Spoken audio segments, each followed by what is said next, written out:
चलिए हम लोग अब आगे बढ़ते हैं, और कुछ कहना तो है नहीं, तो चलिए आगे बढ़ते हैं। Kirchhoff's law. किरचॉफ्स लॉ है क्या चीज, क्यों आया, कितने तरह का होता है, ये जानेंगे। तो बेसिकली बहुत ही सिंपल है और इजी है, तो हम लोग टू दी पॉइंट पढ़ेंगे और समझेंगे।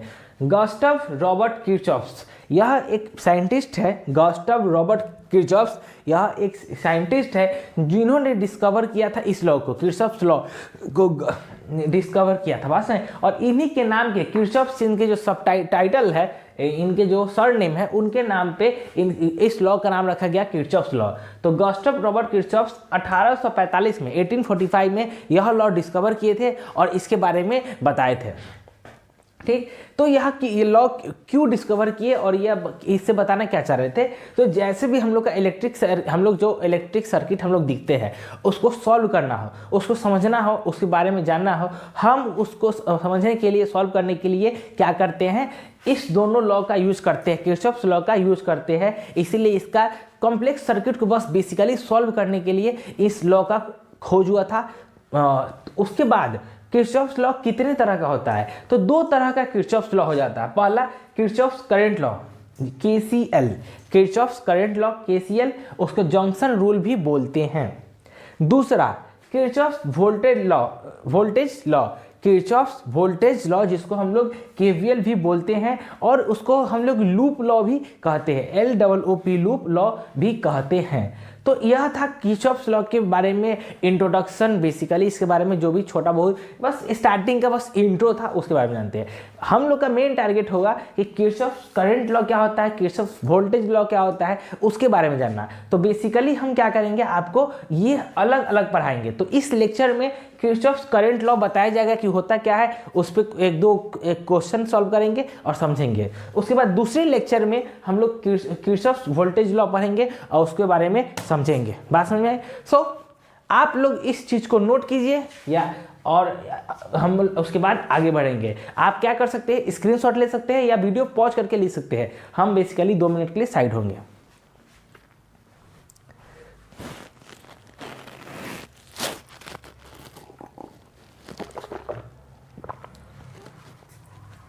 तो हम आशा करते हैं कि आप लोग यह लिख चुके होंगे, और इसको समझ लिए होंगे।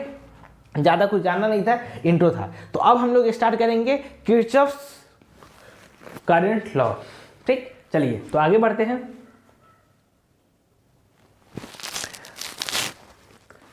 तो हम लोग किरचॉफ्स लॉ अब क्या करते हैं, स्टार्ट करते हैं। उसमें जो पहला है किरचॉफ्स करंट लॉ स्टार्ट करते हैं। इस बारे में थोड़ा मतलब जो हम बताएं उसको ध्यान मद्देनजर रखते हुए, ठीक, हम लोग स्टार्ट करते हैं क्या चीज, किरचॉफ्स करंट लॉ। तो यह लॉ क्या है, कैसे है, सब चीज जानेंगे इसके बारे में। तो टाइम वेस्ट किए बगैर हम लोग स्टार्ट करते हैं। पहला, this law is based on the charge conservation principle. यह जो लॉ है वह किस पे बेस्ड है, चार्ज कंजर्वेशन प्रिंसिपल पे। समझिए, ऑब्जेक्टिव में भी पूछ सकता है या सब्जेक्टिव में 2 नंबर का ही पूछ सकता है कि किरचॉफ्स करंट लॉ किस चीज पे बेस्ड है। तो डायरेक्ट बोलिएगा कि Kirchhoff's current law charge conservation principle पे ही बेस्ड है, इसके अलावा कहीं नहीं जाना है, इधर उधर कहीं नहीं जाना है। और हम गारंटी दे सकते हैं कि यह सवाल जैसे किरचॉफ्स वोल्टेज लॉ या किरचॉफ्स करंट लॉ, इस दोनों में से ऑप्शन में यही मतलब 2 ऑब्जेक्टिव में रह सकता है कि यह जो लॉ है किरचॉफ्स करंट लॉ भी हो सकता है, किरचॉफ्स वोल्टेज लॉ हो सकता है, कि किस चीज पे बेस्ड है। तो आपको बताना होगा। तो करंट लॉ पूछे तो बोलिएगा कि चार्ज कंजर्वेशन पे बेस्ड है, और वोल्टेज पे आएंगे तो हम उसके बारे में बताएंगे कि किस पे बेस्ड है। चलिए, तो यह लॉ चार्ज कंजर्वेशन पे बेस्ड है, प्रिंसिपल पे बेस्ड है। तो क्या कहता है यह, तो अकॉर्डिंग टू दिस लॉ, इस लॉ के अनुसार the total incoming current at a junction of the electric circuit is equal to the total outgoing current from that junction of the electric circuit. किसी भी इलेक्ट्रिक सर्किट पे एक junction होगा, किसी भी इलेक्ट्रिक सर्किट पे एक जंक्शन होगा, उस जंक्शन पे जितना करंट आ रहा होगा वह किसके इक्वल होगा, जितना करंट जा रहा है। तो total incoming current is equal to the total outgoing current at particular circuit, मतलब किसी सर्किट के पार्टिकुलर जंक्शन पे। बस में किसी भी सर्किट है, कोई भी सर्किट है, तो उस सर्किट के एक जंक्शन किसी को आपको मानना होगा, उस जंक्शन पे जितना करंट आ रहा है उतना ही करंट जा रहा होगा, बस यही है। जितना चार्ज आ रहा है उतना ही चार्ज जा रहा है, चार्ज कंजर्व रह रहा है, इसीलिए यह चार्ज कंजर्वेशन प्रिंसिपल पे बेस्ड है।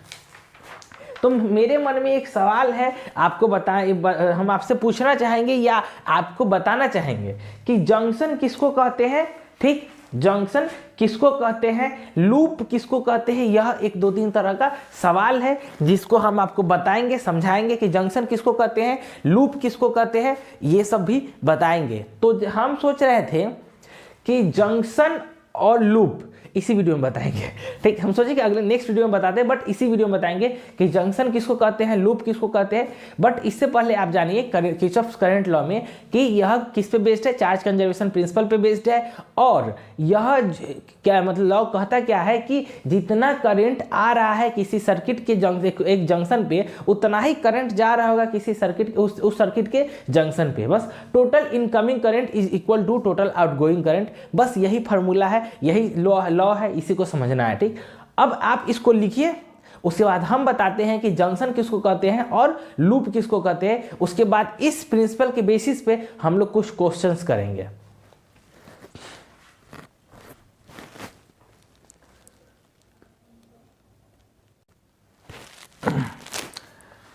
हम लोग समझने वाले थे कि लूप किसको कहते हैं और जंक्शन किसको कहते हैं। देखिए किर्चॉफ्स करंट लॉ में हम लोग सबसे पहले इसको लॉ को समझने से पहले हम लोग को कुछ बेसिक टर्म आना चाहिए।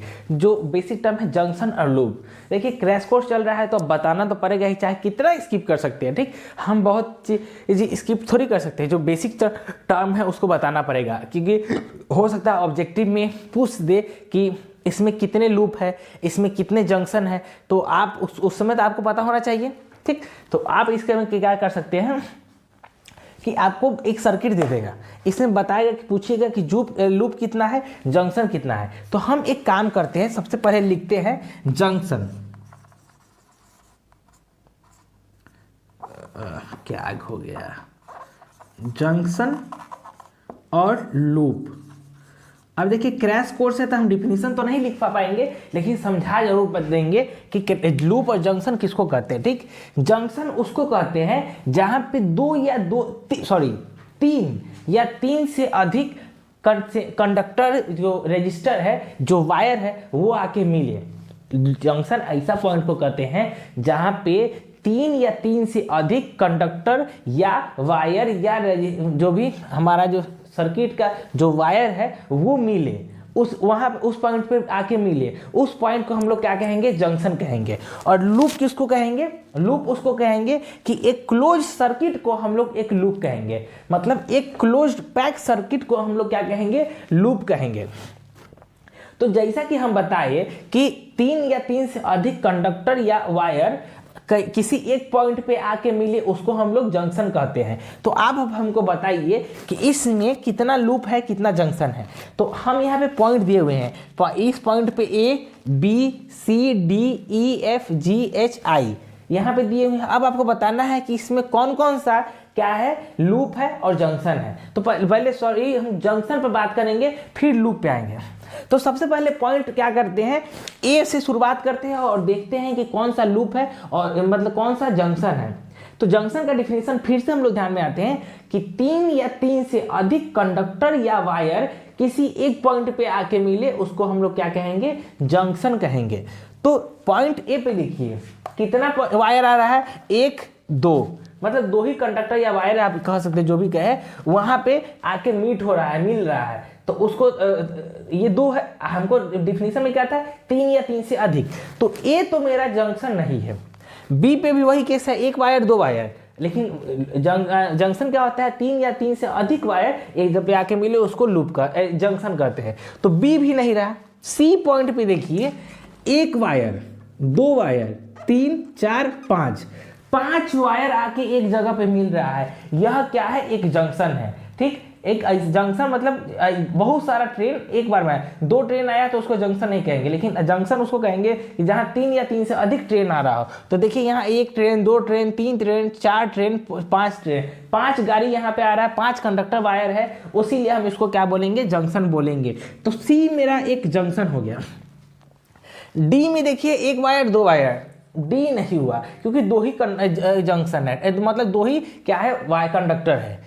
अब ई पे देखिए 1 वायर 2 वायर 3 वायर, हाँ 3 या 3 से अधिक 3 वायर है तो उसको हम लोग क्या बोलेंगे, जंक्शन बोलेंगे, ई। अब हम लोग देखते हैं कि एफ क्या है, एफ क्या है, एफ क्या है, 1 wire 2 wire 3 wire 4 wire, 4 wire मिल रहा है आके, तो वो क्या हो गया हम लोग का, एक हो गया आपको एफ हो गया आपको जंक्शन, क्या हो गया आपको, जंक्शन हो गया, ठीक। जी में देखिए 1 वायर 2 वायर है, नहीं हुआ। एच में देखिए 1 वायर है 2 वायर है, नहीं हुआ। आई में देखिए 1 वायर 2 वायर 3 वायर 4 वायर, मतलब आई भी एक जंक्शन है क्योंकि 3 से अधिक वहां पे कंडक्टर वायर आके मिल रहा है।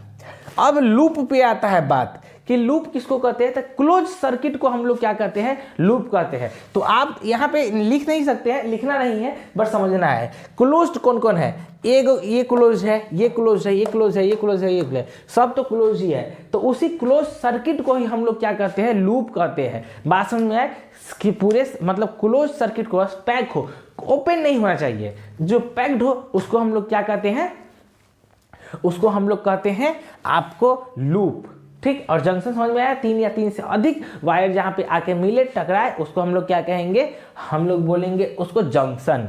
तो किरचॉफ्स करंट मतलब किरचॉफ्स लॉ पढ़ने से पहले हम लोग क्या देखें, किरचॉफ्स लॉ क्या मतलब होते क्या है, किरचॉफ्स लॉ को कौन खोजा, कौन साइंटिस्ट खोजा और कब खोजा, और फिर बताया कि हम कि कितने तरह का होता है, 2 तरह का होता है, Kirchhoff current law, Kirchhoff voltage law. फिर हम जाने कि किरचॉफ करंट लॉ किसको कहते हैं, तो उसका अभी हम बस डिफिनीशन लिखवाए हैं, समझाए नहीं है, ठीक। और उसके बाद हमको जरूरी लगा कि जंक्शन लूप को बताया जाए, तो हम जंक्शन और लूप के बारे में आपको बताए हैं।